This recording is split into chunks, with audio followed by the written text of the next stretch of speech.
단지 좀 내리겠다, 본왕님이. There are two different presentations of how the Buddha achieved enlightenment.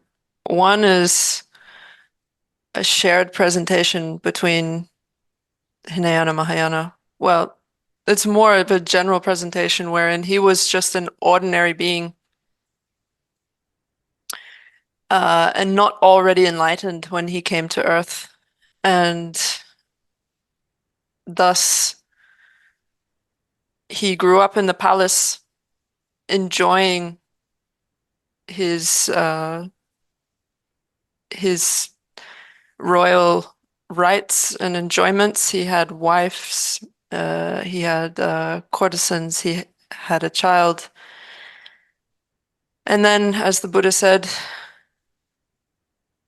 there is no happiness upon the tip of the needle of samsara. He started to contemplate his situation by seeing glimpses of suffering around him, although his father tried to prevent him from seeing these things and keeping him happy and enjoying life. He did catch glimpses of old age, sickness, and death outside the palace walls. And thus he started to contemplate the Four Noble Truths, principally the truth of suffering and its origins. So understanding that his life is quite easy, but there is no lasting happiness for anyone. He decided to renounce his household and his princely life and search for eternal peace. And by practicing the Four Noble Truths, essentially. So he left the palace at age 29, and by age 35, he achieved full enlightenment. Upon achieving Buddhahood, the Buddha did not first teach about emptiness or bodhicitta, these topics of the Mahayana. Instead, he taught practice of the Four Noble Truths. And this indicates that at that very time in Indian society, they were not ready to hear the profound topics of the Mahayana or Vajrayana. The Buddha was aware that it was too complex for the disciples in his vicinity and that they would not appreciate it and that they would turn away from it. So thus he started by teaching topics such as suffering, death, and impermanence. One would think that when the Buddha first taught the Four Noble Truths, that it would be more appropriate to start with true cessations and true paths. But the Buddha didn't teach those. He taught the Four Noble Truths according to the stages that they must be practiced or their realizations must be generated in our continuum. And thus he started with understand suffering. Right? He first taught suffering because it's important to know, first of all, that it can be eradicated completely. As Shantideva says in the Bodhisattva's Way of Life, if it can be fixed, why worry? If it can't be fixed, why worry? To paraphrase it. So if suffering were something that could not be fixed or overcome, there would be absolutely no point in teaching it and delving into the depth of that topic. But because it can be fixed, therefore it was the first topic or the first truth that the Buddha taught. And then the Buddha identified the cause of suffering, which is its origins. So generally, if we say, what is a cessation? It is the eradication of suffering. But to understand how one eradicates suffering completely, we need to understand its causes so we can get to the root of it. Um, so the causes of suffering are origins, which are either karma or afflictions. So essentially, they are what upset us in this life and the next life, and perpetually disturb our minds. So that all is a result of karma. And that karma is a result of afflictions that precede it. And fundamentally, they both meet back to the grasping at a self. So when we present afflictions that are the true origins of suffering, we can present them extensively. Of course, there are many, many different types of afflictions, but they're usually summarized down into, for example, six, where you have the six non-views and then summarizing the five views into one. 5 plus 1 is 6. Or you find presentations of the 5 views and the 20 close afflictions and so forth. But what we're primarily concerned with when we're discussing afflictions now are those gross and disruptive afflictions that harm us all, which are principally attachment, anger, and pride. And we see those around us every day. We experience them ourselves day to day. And they're what fundamentally disrupt and disturb our society. Not only do they upset ourselves, but we upset others by generating them. And then, of course, they upset our entire life and our next lives as well. So those are the main ones. We know from the greater treatises how horrible anger and hostility is. We discussed a little bit last time about how it destroys roots of virtue. But now moving on to pride, which is next in the list. Pride is something we see around ourselves every day and, of course, generate ourselves. So this pride described in the scriptures is a general pride that we generate based on all sorts of things in our lives, on our appearance, right? Pride of our appearance, thinking that we look better than others, or pride about our wealth, thinking that we're better than others because we earn more or have more money. Pride about knowledge and education, right? Another reason to look down upon others. And pride simply from watching others struggle and thinking, well, my situation is so much better. I'm such a better person. So essentially, pride is an inflated sense of self that looks down upon others. And due to that pride, we commit mean acts by such as putting others down, for example. So pride is described in the treatises as something that's quite harmful and quite risky because if our pride is too strong, it is said that it prevents us from developing qualities and makes it hard for us to make our practice effective.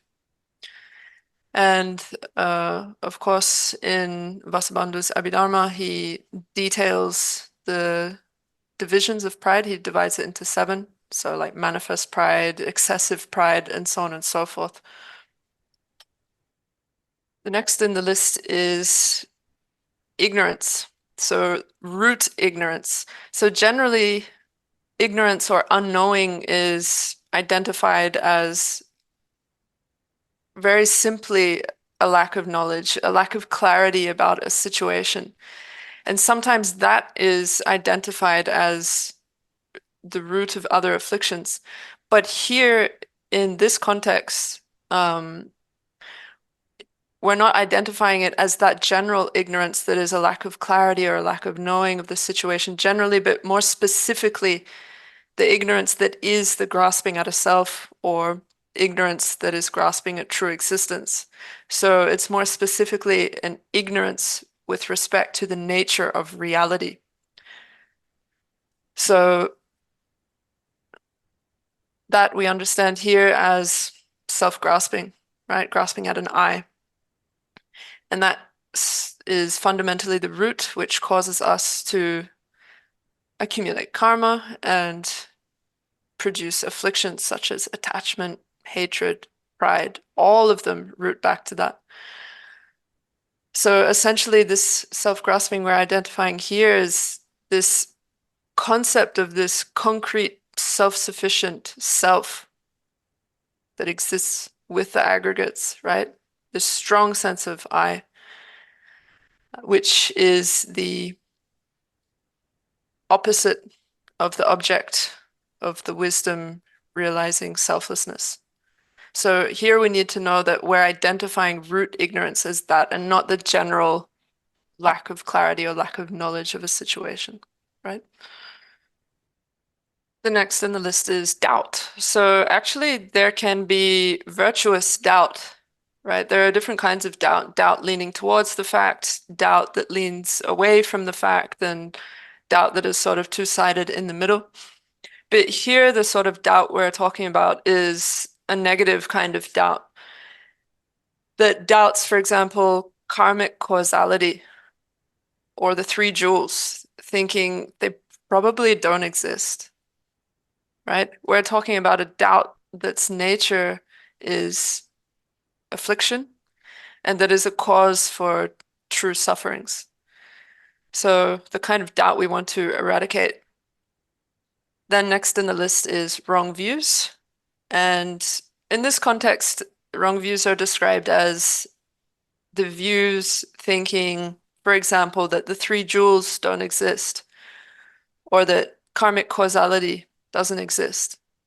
So technically, by definition, a Buddhist wouldn't have those, and they're in the continuum of non-Buddhists, but it's possible that we can occasionally generate such wrong views. So among these afflictions listed so far, attachment, hatred, and so forth, this one is considered really bad, right? And in general, all of these afflictions that we're listing right now are quite bad.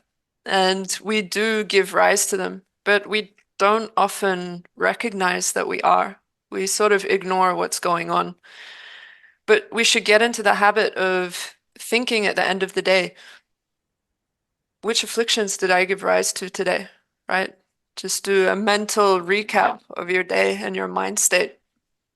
And likewise, when you get up in the morning, you should try to remember to apply introspection and vigilance in your day-to-day life and be aware of what's going in your mind. Like if you notice that attachment is arising, you should recognize it and then think what you can do to stop it and apply certain antidotes. Or for example, if you feel your mind getting disturbed, like anger is going to come before it really gets strong in your mind, you should recognize what's happening and try to turn your mind away to thinking about helping sentient beings or to some sort of virtuous object. So applying this sort of introspection and vigilance in your daily life is incredibly important. So we need to make a distinction between the different tenet systems within Buddhism, who either do or do not make a distinction between fundamental ignorance and the view of the perishing collection. So, according to the Prasangika school of thought, which foremost amongst those scholars were Nagarjuna and Chandrakirti, for example, they posit the view of the perishing collection as fundamental ignorance. And then when you go to the lower tenet schools, such as the Vaibhashikas or the Sautrantikas, they separate them and say that they are different. And moreover, they posit as the view of the perishing collection as a grasping at a person that is a self-sufficient, substantial entity. Afflictions that are true origins are not something that we should think about as existing outside of ourselves. They are within us. We have them at all times. All day, we're giving rise to many different states of mind, and among those, of course, every day, attachment, anger, pride, and so on. The five views, five non-views are constantly coming up for us. So these afflictions engage wrongly in their objects. They don't have valid cognition that can support the existence of their objects, right? Their objects don't exist. They're engaging wrongly. They are afflicted, and therefore they are objects of abandonment, right? This list of afflictions that we've just gone through. Their objects don't exist in reality, and we need to recognize this. Well, all the afflictions are causes for true sufferings. And if we continue to give rise to them, then they continue to be obstacles for us to accumulate the two collections of merit and wisdom which we need to achieve liberation and omniscience. And thus, Tsongkhapa, in his great treatise on the stages of the path, listed the disadvantages of generating afflictions which are true origins. For example, Tsongkhapa, in brief, he said that they engage in their objects incorrectly, and thus when we give rise to them, they harm us. And we know it, don't we? We can feel it when we give rise to an affliction. We can feel that something's wrong. Anger is quite an obvious one. For example, when we get angry, sometimes you can physically see it. So your face might turn red, or you might start to cry, or you start to shake even. And then, of course, we might carry out harm against others through our anger. So it's a state that disturbs our mind. And probably anger is the best one to illustrate it with because it's so much more obvious. So in this section of presenting the faults of the affliction, Tsongkhapa continues by saying, if you generate afflictions, liberation and omniscience start to become further and further away from you. You destroy your roots of virtue. You lose your wealth, right? Your riches in your life start to decrease. You die with regret, right? When you are on your deathbed, you'll give rise to the thought, in your life, you're supposed to be helping people around you and being a good member of society, but I spent a lot of my time being angry and fighting with people and proud and so on, and thinking in this way you die. Furthermore, you don't accomplish your aims, and even your gurus start to disparage you and distance themselves from you. So these are the drawbacks of continuing to generate afflictions in one's mind. And Geshe said, I'm just summarizing what Tsongkhapa said in his great treatise on the stages of the path. So if we generate afflictions, these are the faults that come along with them. And now we need to eliminate these faults. So as just described, if we generate anger, such and such happens, we hurt ourselves and others and so on and so forth. Well, now we need to do the opposite. Instead of generating the afflictions, we need to cultivate virtue. Virtue that engages in its object correctly, as opposed to the afflictions that engage in their objects incorrectly. And through cultivating virtue, we stop harming ourselves and others, right? We become closer to liberation and omniscience, and so on and so forth. Basically, we cultivate the opposite of all the harm that afflictions render onto us and others. Lesson. So that was in brief the nature of the afflictions, which are true origins of true sufferings. we've already covered extensively the presentation of karmic causality in the section of the stages in common with persons of smaller capacity. But here, in the context of persons of medium capacity, what we're identifying as karma very specifically is that which is accumulated through afflictions which are rooted in beginningless ignorance. And in this section, we divide that karma into karma that is intention and karma that is intended action. So basically, karma that is intention acts as a motivator for karma that is the intended action, right? Actions of body and speech. So of course, we before were given a presentation of karma that is divided into virtuous karma and non-virtuous karma. But here in this context, what is traditionally presented is karma that is divided into meritorious karma, non-meritorious karma, and unwavering karma.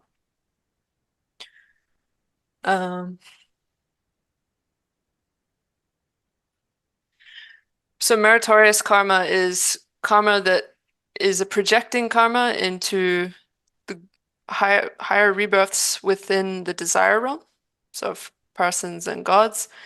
And non-meritorious karma is that karma which is a projecting karma to the lower rebirths, right, of animal, hungry ghost, and hell being within the desire realm.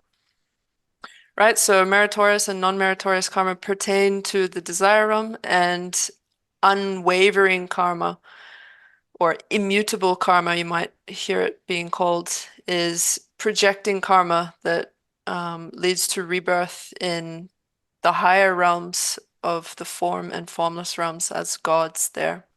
Awesome. So back to karma that is intention. It is a mental consciousness. And according to all of the higher tenet systems, the Prasangikas, the Swatantrikas, the Chittamatrans, they posit karma. They posit it as a karma that is a mental factor. But the Chittamawagi Sukchen Deirwa. Re, Less, Lunga okay. But the Vaibhashikas, I just clarified with Geshe, posit karma of body and speech as physical, right? Not as a mental factor, but something that is physical. So now we've covered a brief presentation of true origins, which are the causes of true sufferings, those being karma and afflictions. Now we move on to the third truth, which is true cessations. A true cessation is an abandonment of suffering in its entirety and afflictions. So if we abandon karma and afflictions, understand that that is what is meant by achieving liberation. So what the Buddha taught is valid. And in his students' continuums, they generated what is called true cessations, right? It's a permanent phenomena, but they give rise to it in their continuums. And we should be thinking, in the future, this is what I'm aspiring towards. This is what I'm trying to achieve, true cessations. And for now, we are positing good imprints in aspiring towards achieving such a phenomenon. So we at all times are bound within samsara, and that is why we have not achieved liberation, because we're still stuck here, right? This constant rebirth within samsara is what it means to be bound to it. And therefore, we need to remove what is binding us and achieve a liberation. For example, Tsongkhapa says in his great treatise on the stages of the path that samsara is like a prison. And if you, the prisoner, escape from prison, you have this happiness of having become free of it. And that is what we're aspiring to. We're aspiring to achieve this happiness and this liberation that comes from removing the shackles or the binds, which are karma and affliction. In Dharmakirti's Pramanavartika, he states that the nature of mind is clear light. So our mind is temporarily obscured by the afflictions, but they do not enter into the nature of our mind. They can't affect it fundamentally because it is at all times in the nature of clear light. They can overtake it temporarily, right? Our mind can follow attachment and anger and be temporarily overcome by them, but their stains do not enter its nature. One can think of it as the afflictions temporarily reducing the brightness of the mind. Um, and the classic analogy used for this is the sky, right? The sky by nature is free of clouds, right, and bright. But from time to time, the clouds manifest and obscure its nature. But they don't fundamentally affect the nature of the sky, right? At some point, those clouds pass away. So, in the same way, consider attachment, anger, and so forth, these true origins as temporary stains, temporary obscurations. And to be free of those is what it means to achieve liberation. The cessation, which is liberation, is achieved through familiarizing oneself again and again with the wisdom that directly realizes selflessness. So, at the culmination of this familiarization with such a wisdom is the complete abandonment of all the discordant classes together with their seeds, and thus one achieves liberation or true cessation. Um, we did talk, however, how we did talk about, however, how we can remove non-virtues through the four opponent powers, for example, right? That is something that us as beginners can do now to reduce and eradicate some non-virtue. Geshe quoted a passage from Sutra where the Buddha teaches Maitreya of the four opponent powers. Essentially, he lists to Maitreya what they are. He says, Maitreya, there's the power of repentance, the power of reliance, the power of not repeating the misdeeds, and the power of overcoming them through the antidotes. And this is the best practice that we can apply right now as beginners to start to eradicate, for example, the 10 non-virtues that we may have committed. And it is said that this practice is so powerful that it can eradicate them together with their fruitions, right? It can render them useless or obsolete, which is fantastic, but this is still not liberation, right? As much as we might apply the four opponent powers to eliminate our non-virtues we have accumulated, that is not liberation because through um, other karmic accumulations that we have, we're still bound to take birth again in samsara, right? Can't eliminate through the opponent powers what causes us to fundamentally be born again in samsara. Mm. In the section on the trainings in common with the beings of the small scope, what was included in their mind trainings was observing the suffering of the lower rebirths within samsara, understanding what causes them, which is non-virtue, and thinking, refraining from that, I want to achieve the state of a human or a god within samsara. So that's their motivation. And through that mind training, they and us who share their trainings refrain from non-virtue, right? And we try to stop it arising, right? Manifesting and apply antidotes, but we don't get to the seeds of it, right? We don't eradicate it from its very seeds. So one can still take rebirth even in the lower realms, for example, because fundamentally you're not getting at the seeds of that non-virtue.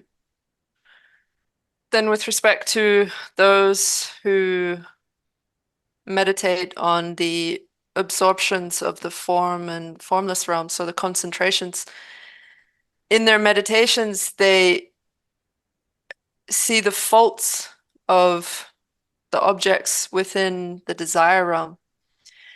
And they focus on the qualities of the states and objects within the form and formless realm. And through this strong meditation, they accumulate karma to be reborn in such states. So they, through their meditations, they're abandoning a manifest attachment to objects within the desire realm, for example, or along the levels of the form realm. As they get higher and higher, they start to look at the faults associated with each level, and then they meditate on the quality of the level higher than that. And thus, they're abandoning a manifest attachment to qualities on those levels, but they're not abandoning the seed of attachment to objects, whether in the desire realm or form realm and so on.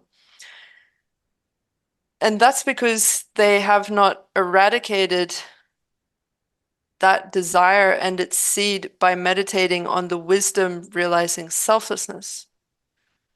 And because they have not cultivated that wisdom realizing selflessness, that is the only way to eradicate the seeds of that attachment, they continue to accumulate karma that will project them into a rebirth within samsara.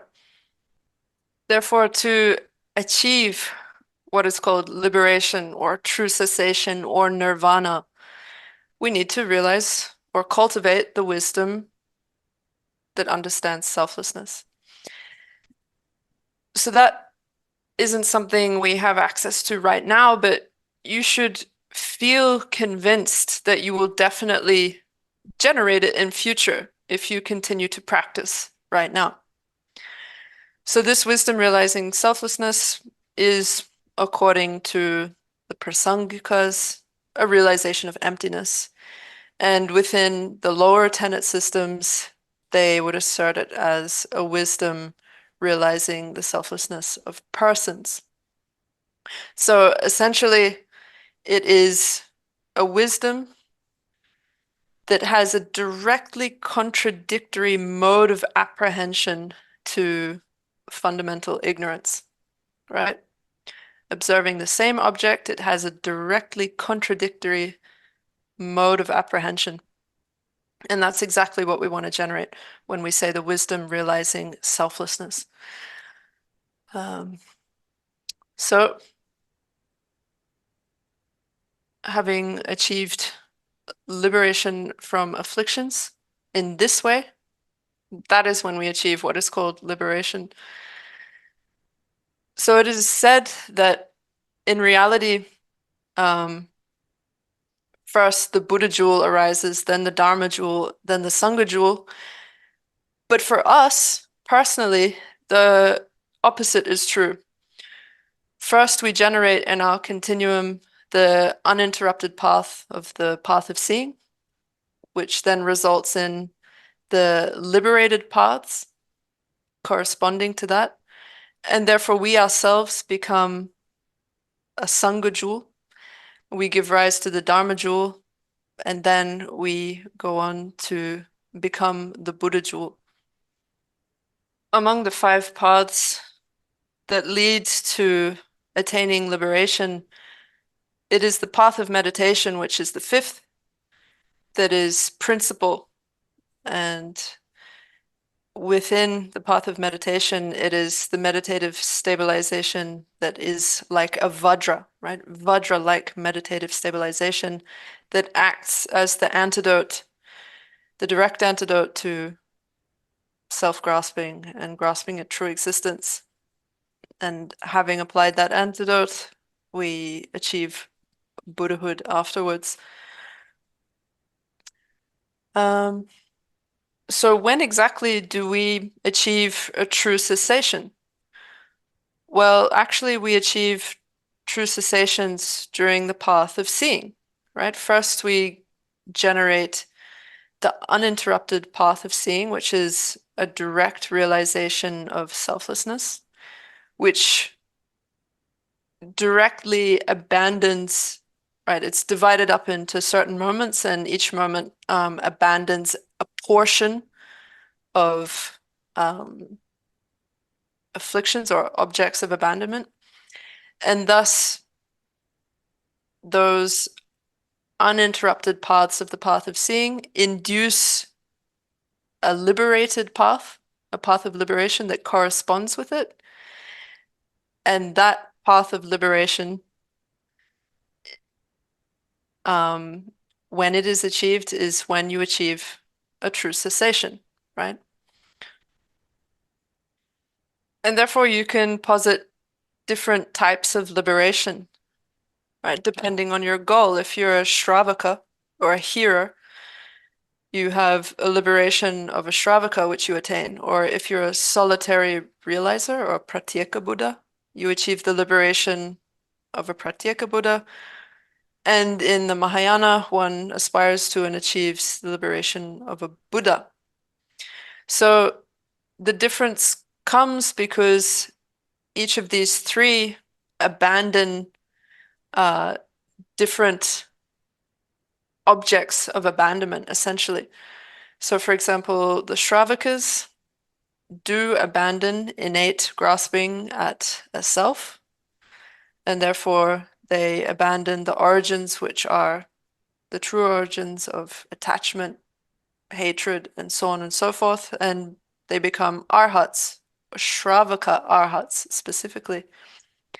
And then with respect to the Pratyeka Buddhas or solitary realizers, they abandon something a little bit more subtle to do with apprehension of.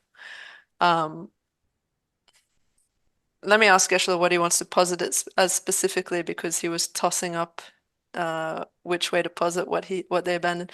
Gelagi rangiegi bangsha di tso di karishaimbe. 알레 나도 나도 미디시하고요. 수치로도 좀 집어. 수치로도 좀 집어라.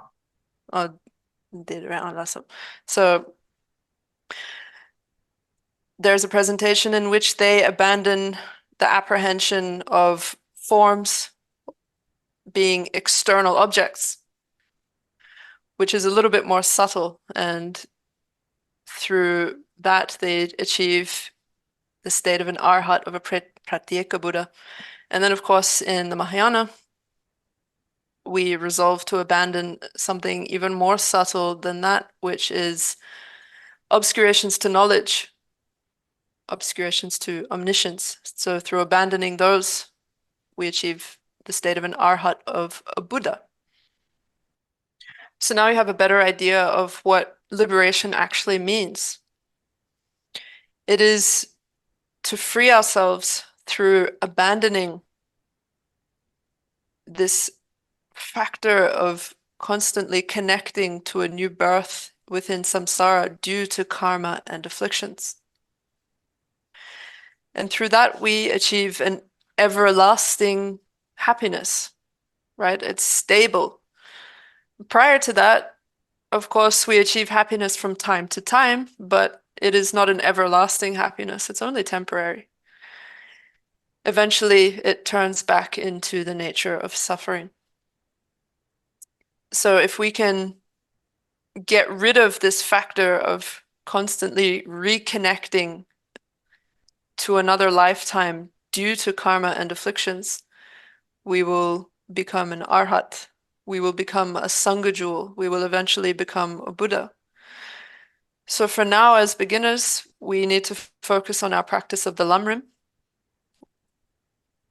And we need to start by, first of all, trying to reduce the power of our afflictions by applying the antidotes and maintaining mindfulness and introspection and guarding our minds, checking if these afflictions are starting to arise.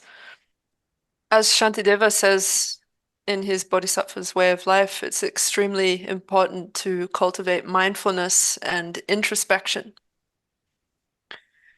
So all the time, if we're generating good states of mind, we're really happy with that and we chase those.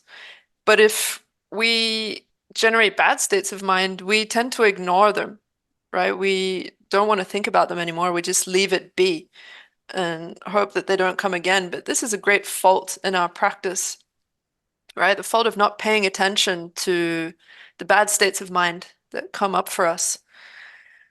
And due to that, just ignoring them and leaving them be, we go on to accumulate more and more bad karma and continue getting angry and attached and so forth. So instead of ignoring these bad states of mind that come up for us, we should apply mindfulness and introspection and analyze our mind. And if we feel that attachment is coming up, we should immediately think, uh-oh, I need to turn my mind towards something virtuous, right? And in doing so, we're less likely to get disturbed, right? Whether through attachment or whether through anger. Another mind training that Shantideva talks about is separating someone's anger from them as a person. So if someone else is angry at you, then you should think they are not this ball of anger. Actually, their anger within them is something separate, right? It's an affliction within their continuum that's temporarily come up for them. And they can't help it right now, right? They've been overcome by anger, and it's not their fault. It's actually their horrible afflictions that are causing it. So you should be upset at their afflictions and not with them. And therefore give rise to love and compassion towards such a person. And in training your mind in this way, it's much more pleasant for yourself in your day-to-day life. To recap on what we've been through today, we've looked at starting from the truth of suffering, that we need to understand our situation.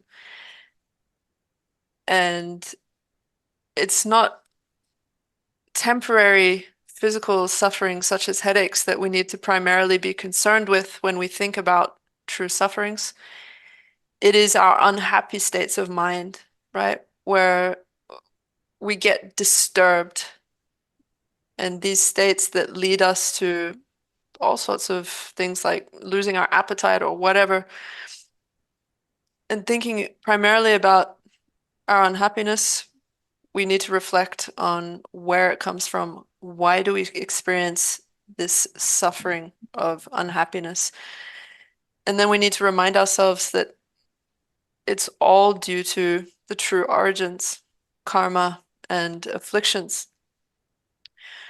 which we have in our own continuum, you need to think. For example, attachment. What is attachment doing to us? Attachment is always leading us astray, isn't it? Reflect on the drawbacks of letting attachment take over. And likewise, we discussed hatred and pride and how much harm they do to ourselves and others. And thinking about the drawbacks of these afflictions, we then contemplate, is it possible to really get rid of them? And then with conviction, we need to think, yes, it is possible. The Buddha has said very clearly that the eradication of suffering is possible. And then we need to think, well, what is it that fundamentally eradicates true suffering and true origins? Well, it is the wisdom realizing selflessness, which we need to generate, right? So contemplate selflessness for a while. And then contemplate that if we can abandon this conception of self, then we can achieve an everlasting happiness. And think how fantastic that would be.